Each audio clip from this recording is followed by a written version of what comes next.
Khawti Khawtati, bonsoir tout le monde, salam alaikum, voilà, c'est le moment de vérité, malheureusement il n'y aura pas d'équipe africaine en finale de Coupe du Monde de football, il n'y aura pas de pays musulmans, arabes, africains, ou de la rive sud de la planète, ou là du tiers-monde, ou là du monde opprimé qui sera représenté en Coupe du Monde. Je dis cela parce que l'Argentine fait partie de la rive sud de la planète, mais l'Argentine est un pays anciennement indépendant, et lui-même le fruit de l'occupation espagnole de l'Amérique latine. Je ne vais pas faire de géopolitique, ni d'histoire, ni de politique aujourd'hui.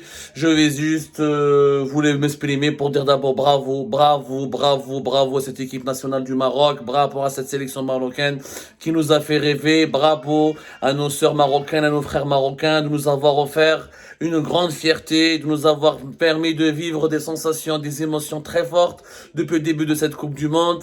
Vous nous avez permis d'avoir la tête haute. On quitte cette Coupe du Monde avec la tête haute.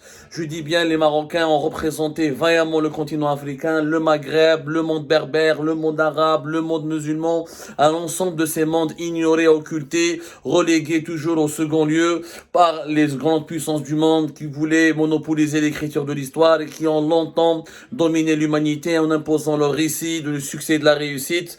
Merci encore à l'équipe nationale du Maroc, merci aux joueurs marocains, merci à Hakimi, à Ziyech, à Boufal, à Yassine Bounou. Ils se sont battus jusqu'à la dernière minute. Ils quittent vraiment la Coupe du Monde la tête haute. Demi-finale historique pour un pays africain. Deuxième demi-finale pour un pays musulman après la Turquie de 2002. La France n'a pas dominé, la France a été dominée. Il y a eu de très belles occasions, de très beaux jeux. Les Français ont été dominés par une équipe du Maroc vaillante, mais qui manquait d'expérience et de maturité. Ce n'est pas grave, cette équipe a de l'avenir. Mais aujourd'hui, le monde entier a compris qu'au Maghreb, qu'en Afrique, que dans le monde arabe et musulman, il y a beaucoup de talents, il y a beaucoup de génie. Il y a beaucoup de potentialités, de possibilités pour s'épanouir, pour devenir une puissance et pour concurrencer les grandes puissances et pour arriver au plus haut niveau, ce haut niveau qui était habituellement réservé uniquement aux grands pays, aux grandes puissances. Maintenant, on va tourner la page de la Coupe du Monde et on va tirer les leçons. Cette Coupe du Monde, cette joie de la Coupe du Monde a prouvé à Nice, les Algériens et les Marocains sont unis. Les Algériens ont soutenu, ont appuyé, ont partagé les joies, les pleurs, les larmes. Depuis le départ, ils étaient corps et âme derrière l'équipe nationale du Maroc. En dépit des propagandes, en dépit des insultes, en dépit du mépris politique, en dépit des manipulations, des campagnes de désinformation, les Algériennes et les Algériens n'ont jamais tourné le dos aux Marocaines et aux Marocains. Et on a vu deux peuples unis sur les réseaux sociaux, dans le pays, ici dans la diaspora, en Europe ou là ailleurs à travers le monde, au Qatar. Une fraternité exceptionnelle entre les Algériens et les Marocains. Les Algériens et les Marocains, à l'exception de quelques énergumènes qui sont téléguidés par leur haine, par leur fanatisme et par leur bêtise et par leur médiocrité qui ont essayé de semer la zizanie. Walhamdulillah ma qadrouch. Walhamdulillah ma qadrouch. Il faut tirer la leçon et maintenant, après la Coupe du Monde, il faut maintenant gagner le Maghreb, gagner la construction du Maghreb. Il y a un comme nous, à l'avenir, dans ce nouveau monde qui est en train de naître sous nos yeux, dans ce nouveau monde qui est né sous nos yeux, de ce nouvel ordre mondial qui est en train de voir le jour, juste après la guerre, l'invasion de l'Ukraine par la Russie, les mutations géopolitiques, économiques et socio-culturelles qui ont commencé dans ce monde, aux quatre coins de la planète depuis le début de la pandémie de la Covid-19 en 2020, ce monde-là ne va pas, c'est un monde impitoyable. Il n'y a pas de place pour les petits pays, il n'y a pas de place pour les régions divisées, déstructurées, il n'y a pas de place pour les petits marchés, il n'y a pas de place pour les petits joueurs. Le Maghreb doit s'unir. L'Algérie et le Maroc devront un jour ou l'autre, s'ils veulent continuer à subsister, à survivre à toutes les crises structurelles, à toutes les crises, à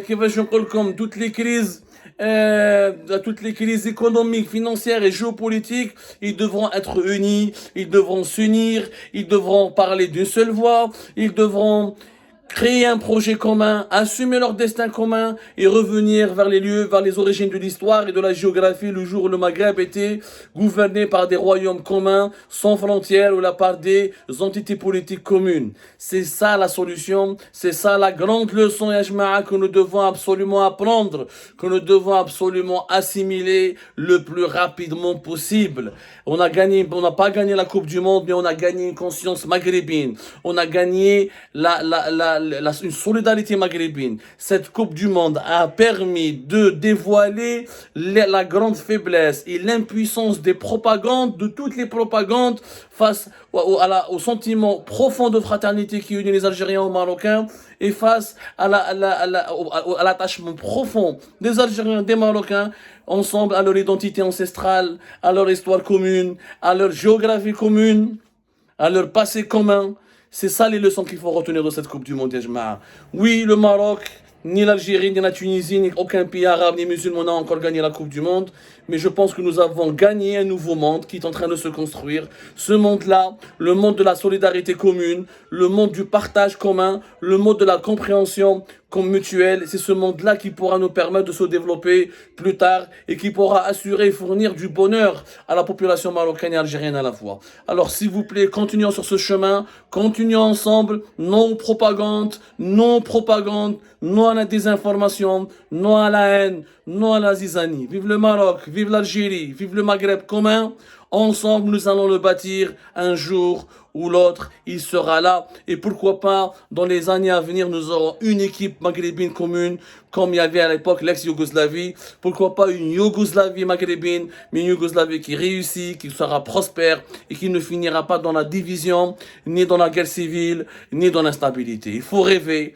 Les Marocains ont rêvé, ils ont réalisé un rêve. Aujourd'hui, c'est à nous de rêver dans d'autres domaines. Il faut rêver en économie, il faut rêver dans les sciences et la technologie, il faut rêver maintenant dans l'histoire, il faut rêver maintenant dans les domaines sociaux et culturels. Il faut continuer de rêver dans d'autres sports. Pourquoi pas ne pas exceller et ne pas se distinguer dans les prochains Jeux Olympiques de 2024 qui vont avoir lieu ici à Paris en France. Et pourquoi pas une Coupe du Monde ou des Jeux Olympiques quelque part au Maghreb dans les années à venir. Il faut rêver. Il faut rester un rêveur éveillé et réaliser ses rêves. C'est ce qui fera notre bonheur et c'est ce qui garantira notre liberté.